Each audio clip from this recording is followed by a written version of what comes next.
Menjelang perhelatan Muktamar Nahdlatul Ulama pada bulan Agustus mendatang, mari kita kembali menelusuri jejak sejarah Jam'iyah ini.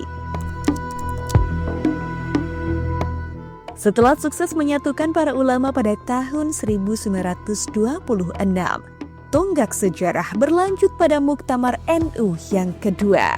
Pertemuan ini diselenggarakan pada tanggal 9 Oktober 1927 di Surabaya. Muktamar kedua ini menghasilkan banyak keputusan yang sangat menentukan masa depan organisasi.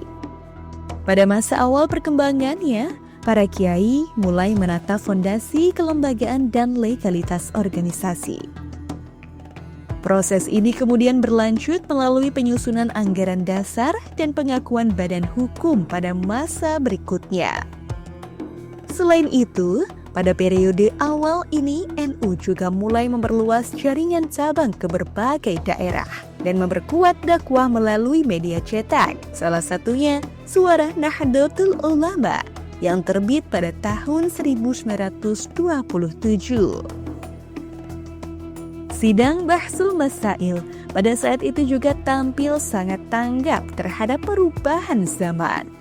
Para ulama mulai membahas persoalan sosial yang berkembang saat itu, termasuk hukum memakai dasi, celana panjang, sepatu, dan topi yang dipandang sebagai gaya berpakaian barat. Selain memperkuat fondasi hukum dan organisasi, para pengurus menyadari bahwa perkumpulan ini membutuhkan sebuah lambang resmi sebagai identitas pemersatu.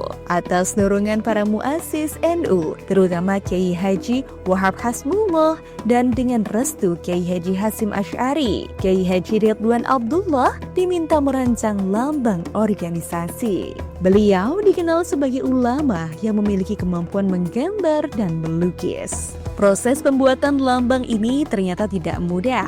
Kiai Haji Ridwan Abdullah sempat kesulitan mencari ide karena beliau ingin lambang tersebut benar-benar mencerminkan semangat ulama Nusantara. Menjelang muktamar ketika waktu semakin sempit, Kiai Haji Ridwan Abdullah melakukan sholat istikharah. Sekitar pukul 2 dini hari, beliau mendapat isyarat setelah bermunajat kepada Allah. Dalam isyarat itu, beliau melihat gambaran langit biru, bola dunia, tali, dan taburan bintang. Gambaran tersebut kemudian beliau tuangkan menjadi rancangan lambang NU. Pada hari pembukaan muktamar, lambang tersebut dipasang di lokasi acara muktamar NU kedua di Hotel Muslimin, kawasan Penalah, Surabaya.